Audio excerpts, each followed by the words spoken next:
eu tenho uma figura, um conceito que é bastante importante para que eu compreenda a, a, a teoria, né, a nova retórica, que é o conceito de acordo. O que acontece? O acordo, ele é base, né? Vários dos conceitos que aparecem aqui em volta, eles são definidos tendo em vista o conceito de acordo, a necessidade de uma busca pelo acordo. E o que acontece? Se eu tenho um dissenso, se eu tenho um desacordo, só um comentário, eu não vou falar de todos os conceitos que eu estou projetando aqui, porque alguns deles vão ser apresentados mais à frente, tá?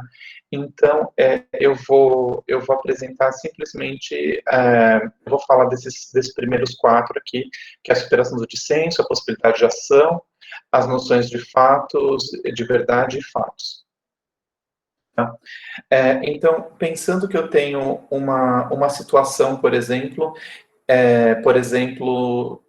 a equipe econômica de um determinado governo, por exemplo, ela discorda, né, com relação aos rumos ou à política que tem que ser implementada. E o que acontece? A superação do dissenso ela é necessária, justamente para que haja uma possibilidade de ação.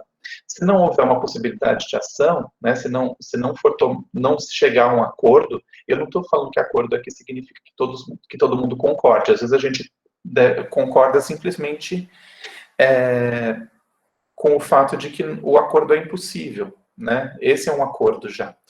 Mas se eu não superar esse dissenso, né, eu tenho uma situação bastante complicada em termos de tomada de decisão. Eu não consigo a tomada de decisão, eu não consigo ação.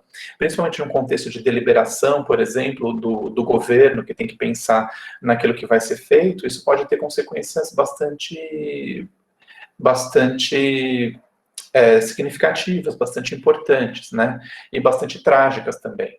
Mesma coisa, por exemplo, uma família, os pais não conseguem concordar com relação à educação que vai ser dada para os filhos, isso é um problema. Então, o dissenso, o desacordo, ele surge aqui dentro do sistema de pensamento, aqui dentro da teoria do Perelman e do Brecht-TK, como uma necessidade. O dissenso ele deve ser superado, o acordo é um objetivo, justamente para que a gente tenha a possibilidade de ação. E aí, o acordo é tão significativo que vários dos conceitos aqui, todos os conceitos, na verdade, que estão aqui em volta, eles têm a ver com a questão dessa busca pelo acordo. Então, para vocês terem ideia, por exemplo, a noção de verdade, a gente discutiu agora há pouco a noção do Descartes, né, da verdade quase como um monolito, né, como algo a ser, que existe de modo a priorístico, alguma coisa que existe, inclusive, a despeito daquilo que nós acreditamos, ela está fora, né, do pensamento humano. Para o Perelman e para o Brecht-TK, o que eu conheço como verdade, né, e como fato, não passam de acordos que são amplamente aceitos por um determinado grupo, né, por um auditório universal, aí, nesse caso. Tá? Eu não vou me deter muito nesse esquema, porque eu vou esmiuçar, de fato, a questão da verdade, dos fatos, as presunções, valores e hierarquias em seguida. E aqui eu coloquei meio que estrategicamente as reticências, justamente pensando que existem outros conceitos aí que são ancorados na noção do acordo e nesse reconhecimento da parte dos autores de que eu devo buscar um acordo. Então, o que acontece? Aí eu trago de novo a Ruth Amossi, no mesmo trabalho, né, esse livro que se chama Apologia da Polêmica, que o acordo ele seria a pedra de toque da racionalidade. E o dissenso dentro do pensamento dos autores da nova retórica, né, a discordância, ela é uma etapa a ser superada. Então, diz a Ruth Amossi, o dissenso deve ser superado a todo custo, sob pena de falhar aos critérios da racionalidade e de fazer a comunidade afundar na discórdia, na divisão e até mesmo na luta armada. Então, se é impossível chegar a um acordo, eu estou, de novo, resvalando no conceito aí da violência, né, na possibilidade de implosão aí vamos dizer, desse regime racional de gestão do desacordo, que é a retórica, né, que é a argumentação. Então, dentro da maneira como pensam Perelman e Obrecht TK, o dissenso é algo a ser superado, é uma etapa a ser deixada para trás. Em outras palavras, isso quer dizer que o dissenso ele é uma necessidade para que exista argumentação, mas o papel da argumentação é suprimir o dissenso, ou seja, a argumentação ela tem por objetivo eliminar alguma coisa que é a sua razão, uma das suas bases, uma das suas razões de existir. Isso é bastante interessante de observar. E aí o que acontece? Eu vou chegando já ao fim desses conceitos mais vamos dizer, centrais, para que a gente consiga continuar a conversa a respeito da nova retórica. E eu não poderia falar da nova retórica sem falar um pouco sobre o auditório, né? Então, como que os autores, né, como que a nova retórica, ela concebe o auditório, porque toda argumentação, ela tem um auditório visado, né? E aí, como que eles concebem? É um conceito bastante interessante, ele, de alguma forma, ele é simples, mas ele é bastante produtivo, né? Então, a noção de auditório, ela é trazida da retórica clássica, né? E aí, o auditório, para Perelman e Obrecht TK, ele é uma criação do orador. Ele faz uma construção mais ou menos sistematizada de de quem faz parte desse auditório. Então, por exemplo, se eu me refiro a um auditório, se eu falo com um auditório, se eu me dirijo a um auditório que eu sei que compartilha algumas características, por exemplo, um determinado posicionamento político, ou uma faixa etária, uma classe social, uma determinada classe social, ou de repente uma mesma profissão, enfim. Eu consigo ter uma visão mais ou menos sistematizada, eu consigo criar na minha cabeça uma noção de orador, de auditório. Em outras palavras, o orador é aquele que, antes de argumentar, ele tenta pensar no seu auditório e ele tenta criar uma imagem desse auditório, né? Então, o auditório, ele não existe a priori, né? Ele existe apenas a partir do momento que ele é criado pelo orador. E aí, os autores vão dizer que existe uma necessidade de adaptação do discurso ao auditório. Eu não falo da mesma maneira com, de repente, por exemplo, médicos de classe alta, com um determinado posicionamento político, se eu pensar, por exemplo, em uma determinada época, tal, e se eu pensar em um outro grupo completamente diferente, por exemplo, pessoas que não tiveram acesso nem ao ensino fundamental. Eles vão responder a argumentação de maneiras diferentes, né?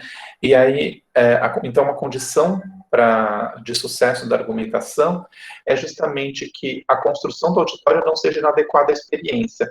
Se, entre aspas, o orador viaja, se o orador ele constrói uma imagem que tem muito pouco a ver com aquilo com o público, né, com o auditório ao qual ele se dirige de fato, né, se houver uma incompatibilidade entre a imagem que ele tem e as pessoas às quais eu me dirijo, de fato eu vou ter muito pouca chance de sucesso na hora de conseguir a adesão das pessoas, né? A Ruth Amossi, em um outro trabalho, um trabalho anterior dela, de 2008, ela vai dizer que, no fundo, o que acontece é um processo de estereotipagem, né, mediante o vínculo do auditório a categorias sociais, étnicas, políticas, entre outras.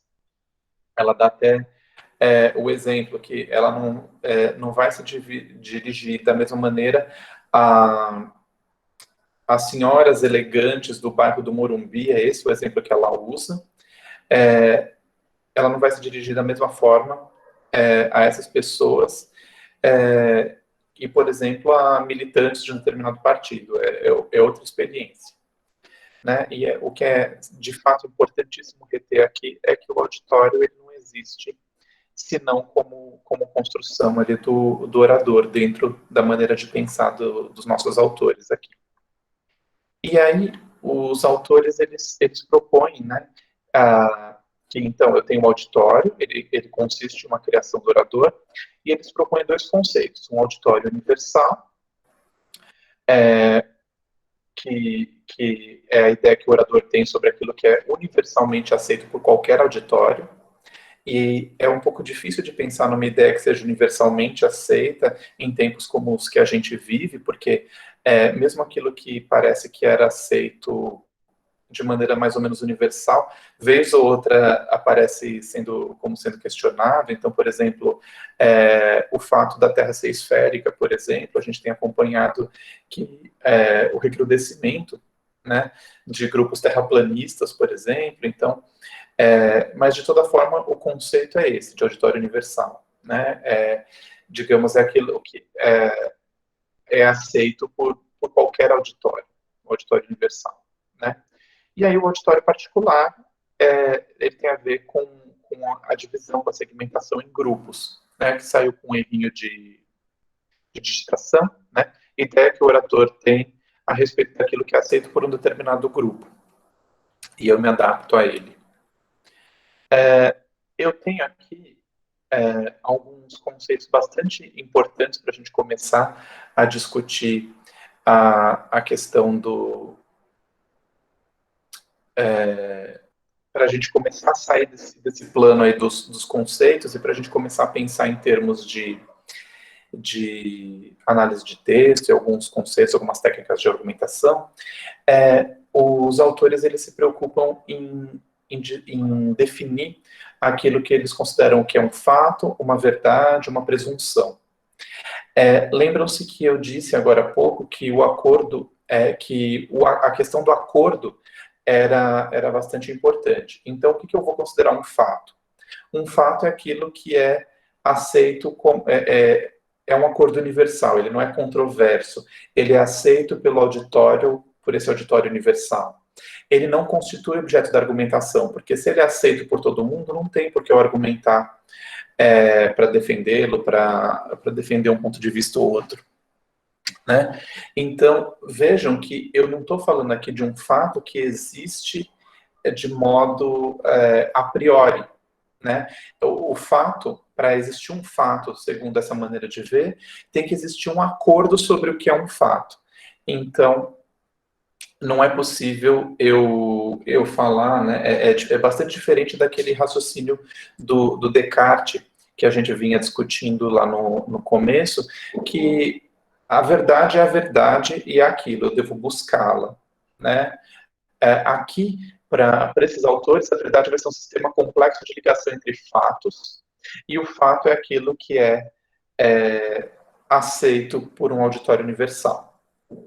As presunções, elas variam um pouquinho com relação ao conceito, porque, assim, então, fato é esse acordo, e a verdade é uma relação entre fatos.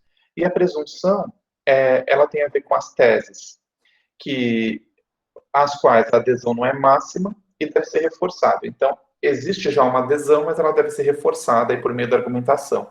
Então, a partir das presunções, existe de fato espaço para eu argumentar. Então, quer dizer, eu posso tentar reforçar a adesão de alguém a uma presunção. Ao fato, isso já não seria necessário. Esses valores todos, esses conceitos todos, eles são ligados aí à noção de auditório universal. Esse acordo com todos os auditórios. Com auditório, vamos dizer aqui, com qualquer auditório, né, aceito universalmente. E esses conceitos aqui, eles têm a ver já propriamente com auditório particular. Então, por exemplo, Se eu penso nos valores, eles são objetos de acordo que não pressupõem a adesão do auditório universal. Ela tem a ver com a multiplicidade de grupos, né? Então, um grupo tem uma determinada ideia sobre o que é aceitável, o que é plausível, o que é bom, outro grupo tem uma outra ideia, e aí eu tenho o que eles chamam de valores. Eu tenho também as hierarquias, né? Então, a relação entre os entes ou objetos, em que um é superior ao outro, de acordo com um determinado critério, pensado também para o auditório particular. Então, os exemplos que os autores dão, a superioridade dos homens sobre os animais, isso daí, se a gente for pensar, está relacionado a um auditório particular. Eu não tenho todo mundo aceitando isso, né? A gente vai ver daqui a pouco um texto justamente que vai tematizar isso um pouco. E eu tenho a questão dos lugares, tá? Que são basicamente rubricas nas quais eu posso classificar os argumentos. Eu não vou entrar muito na discussão dos lugares nesse momento, porque eu acredito que ela seja, talvez, acessória nesse momento específico da discussão em que a gente está. Tá? Então, mas ele tem a ver com os lugares de quantidade, lugares de qualidade, existente, que são conceitos aí bastante importantes para a gente fazer análise de fato. Eu trouxe aqui, antes da gente fazer a pausa, que eu havia prometido a vocês, eu trouxe dois exemplos aqui da questão para a gente compreender essa diferença das verdades, né, dos fatos e dos valores. A primeira é o primeiro período do livro Orgulho e Preconceito, da Jane Austen. É uma frase que eu traduzi aqui de maneira livre, e ela é bastante famosa, e que ela diz, né, é uma verdade universalmente reconhecida que um homem solteiro, de posse de uma boa fortuna, deve estar em busca de uma esposa. E é engraçado que ela, ou curioso que ela diga, né, é uma verdade universalmente reconhecida. Conhecendo o livro, consegue-se pensar que isso daqui é uma maneira irônica do narrador colocar a questão. Mas, de toda forma, o que acontece? Ele coloca isso daqui, ele apresenta esse raciocínio como se fosse uma verdade e não um valor, ou seja, como se fosse algo aceito por um auditório universal, né? Ele é universalmente reconhecido.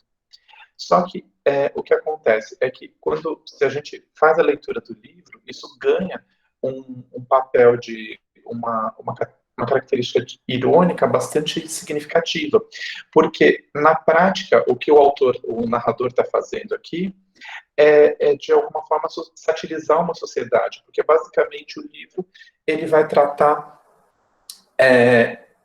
do casamento das irmãs Bennet, de 3 delas, com casamentos mais ou menos felizes ali, e basicamente o livro todo vai tratar da questão de uma busca por um casamento. E é óbvio que isso é um recorte ali daquela sociedade, isso é um recorte daquele momento histórico, de uma situação da mulher de uma determinada classe que não se esperava que ela trabalhasse, não se esperava que ela estudasse o suficiente para ter uma profissão que lhe garantisse sustento, não se esperava que ela fosse independente.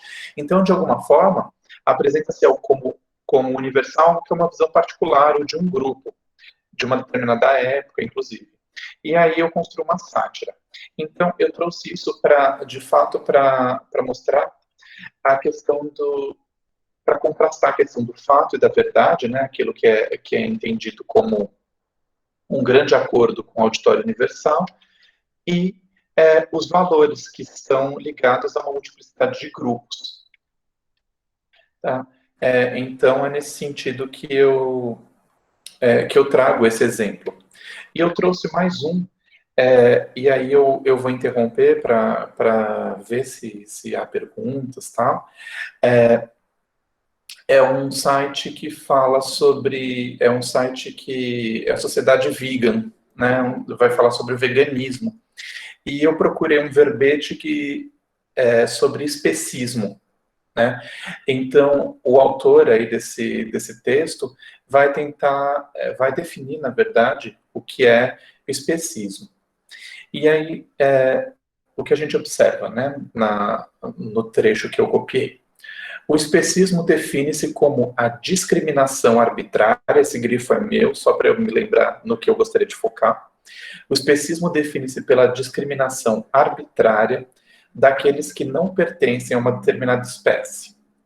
A maior parte dos humanos são especistas perante os restantes animais, uma vez que os consideram seres inferiores e os colocam num patamar abaixo do seu, não lhes conferindo qualquer tipo de direitos.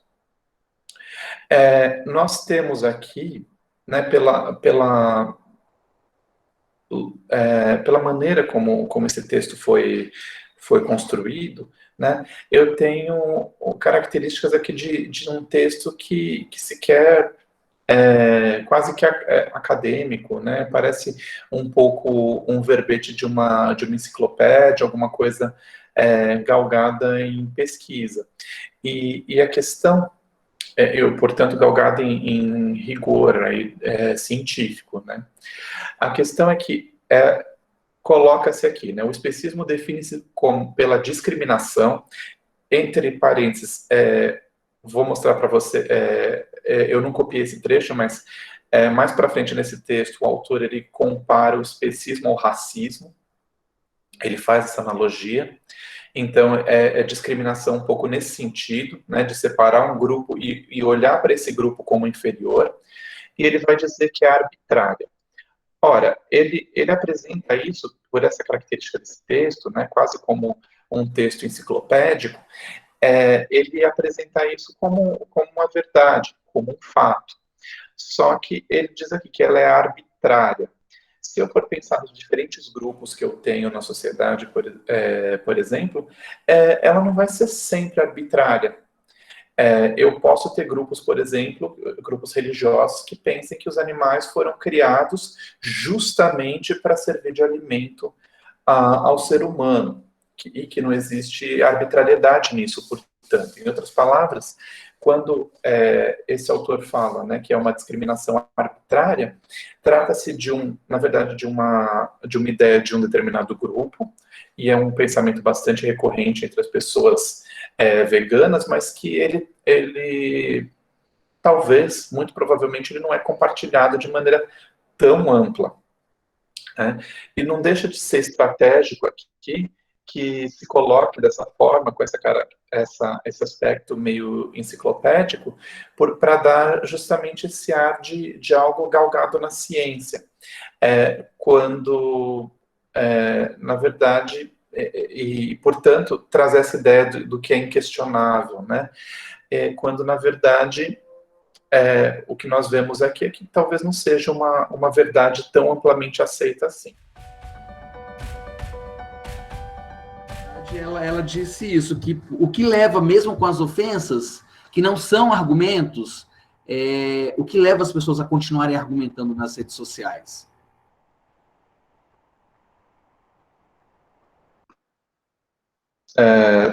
Então, existem trabalhos aí na área de argumentação que eles vão, inclusive, tem um artigo bastante interessante da Marianne Dury, em coautoria com alguém, se eu não me engano, com a Catherine Oricchioni, que eles vão falar um pouquinho sobre essa questão do acordo, e vão falar que parece que existem situações em que, de fato, o acordo ele não é buscado, né? Parece que ele não é o objetivo principal ali daquela interação, e me parece que na internet isso talvez tenha bastante a ver em várias situações. É claro que é sempre complicado questionar ou pensar na questão da intencionalidade, provar a intencionalidade, mas me parece que em vários momentos o que se busca ali não é de fato o acordo, né? É difícil de dizer onde que é o acordo, onde que não é, às vezes me parece que é só uma questão de argumentar no sentido de fazer com que o outro, de desmoralizar o outro, ou de fazer com que pare de falar, ou às vezes uma coisa pensando aí na teoria das faces, né, de defender a própria face, ou de fazer um trabalho de face no sentido de se colocar como uma pessoa superior, que sabe mais, que tem um juízo mais bem fundado, alguma coisa nesse sentido. Então, eu acho que essas são características aí que a gente observa. É claro que a gente não pode generalizar isso e dizer que toda a interação da internet vai para esse lado, né, de não buscar o acordo. Mas me parece que existem momentos em que o acordo ali é uma coisa bastante desimportante, né? Aí passa uma coisa de linchamento meio que público das outras pessoas, por exemplo. Então, isso fugiria um pouco dessa ideia da busca pelo acordo. Ao se argumentar, é necessário que haja sempre um outro indivíduo, né? E aí isso gerou um certo debate também aqui nos comentários, e aí eu deixo aberta essa questão, né? Por exemplo, o João Kennedy pergunta, se não houver, então, troca, não há argumentação? Né? E aí, se você quiser comentar também. Eu é mais comentários, para já agradeço a exposição do Filipe, que gostei, mas gostava de fazer 2 pontos aqui. Um é sobre ele, ao falar no Tratado da Argumentação e na estrutura do Tratado da Argumentação, referiu, e bem, que grande parte, talvez 2/3, do tratado são dedicados às técnicas argumentativas, certo? Pronto, estou a ser ouvido? Não. Sim, professor. Okay. Pronto, e aqui o que eu gostava só de enfatizar é que, de facto, esta passagem extensa pelas técnicas argumentativas estão ao serviço de uma explanação de um novo conceito de racionalidade, que é a questão, efetivamente, o pano de fundo do tratado. Ou seja, há uma questão de uma concepção de racionalidade, que, no caso, quer superar a concepção que o Perelman considera acanhada, proveniente do cartesianismo, e para fundamentar esta sua tese, ele elenca toda uma série de técnicas que visam não propriamente ensinar a argumentar, ele não é prescritivo, mas explanar um modo não lógico ou matemático de raciocinar. Ou seja, ele desloca o foco do rigor formal e da certeza do cálculo para o plano dos meandros daquilo que nos dispõe a sentir, a achar relevante e a achar razoável. Portanto, isto só para uma chamada de atenção, porque muitas vezes dá-se muita ênfase às técnicas, mas desliga-se esta ideia, que eu não sei se o Filipe está de acordo com ela, mas pronto, esta ideia de que aquela extensão, aquele inventário todo das técnicas é para justamente mostrar um outro tipo de raciocínio que não cabe dentro daquela concepção acanhada de racionalidade que o próprio tratado pretende superar. Esta era a primeira, uma observação. Depois, a segunda observação é sobre, de facto, a questão do acordo. O Perelman coloca o acordo como o ponto de partida da argumentação. Mas a gente pode perguntar o que é estar de acordo. Este acordo é sobre quê? O que é que faz as pessoas concordarem? E eu tento ensaiar sempre uma resposta para isto, dizendo que as pessoas estão de acordo, e o ponto de partida da argumentação é justamente quando estão de acordo sobre um assunto em questão. Ou seja, sobre a relevância de discutirem um determinado assunto. E este é, de facto, o ponto de partida sobre o qual não haverá propriamente acordo. E este é o acordo que está na base de todos os processos de argumentação. Pronto, mas esta é uma perspectiva que eu também perguntaria ao Filipe se estava de acordo. Pronto, e era isto, eram estas intervenções.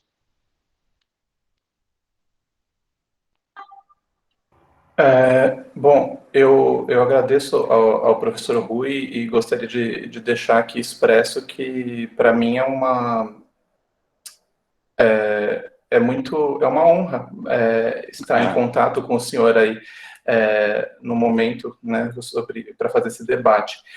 De fato, eu não sei se eu enfatizei o suficiente, mas a questão da racionalidade, né, que o senhor comentou no primeiro ponto, foi justamente eu não sei se eu enfatizei o suficiente o fato de que, assim, justamente Perelman e o Brecht Tekai, eles propõem que a racionalidade ela seja utilizada para que se compreenda a argumentação. Então, de como o senhor bem disse, deslocar a questão da racionalidade desse raciocínio lógico do cartesianismo e tentar trazer para as questões da argumentação. Então, não se trata de abandonar, né? Eles fazem esse deslocamento.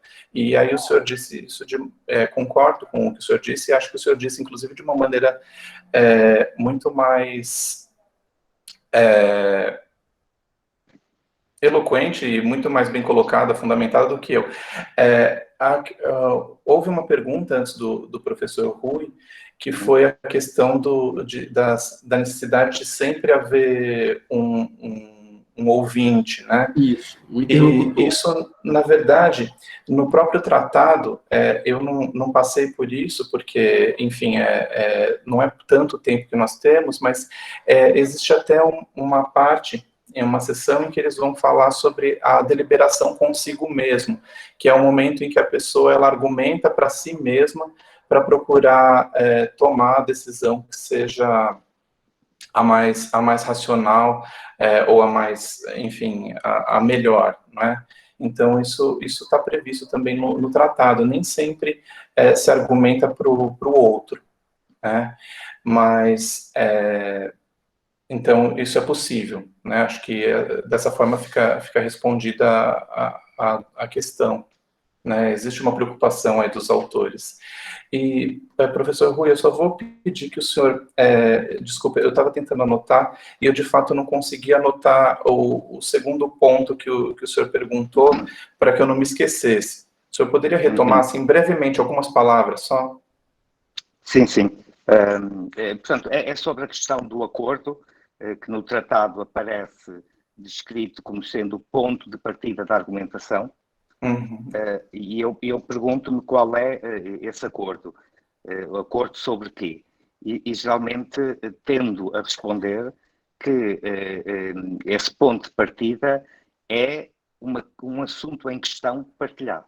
Isto é, o ponto de partida da argumentação é partilharmos o questionamento sobre um determinado assunto portanto, atribuirmos conjuntamente relevância a esse assunto, porque a partir daí, de facto, argumentamos. Porque muitas vezes não fica claro, é o acordo, mas é o acordo sobre quê? Poderia ser acordo sobre factos, sobre isso, mas os factos já são trazidos para um assunto em questão. Então, eu penso que aquilo que está subjacente ao acordo é nós partilharmos um assunto em questão. Entendi.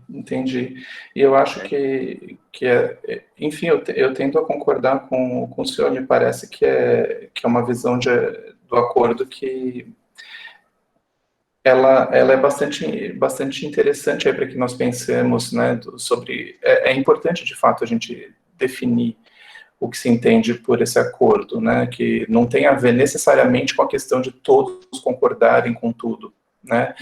Passa longe disso, às vezes. Exatamente. Muitas vezes estamos de acordo que essa é uma questão que nos interessa e sobre a qual discordamos. Portanto, estamos de acordo, não é? Essa muitas vezes a questão. Ok. Exato, existe até um acordo sobre a impossibilidade de chegar a um acordo.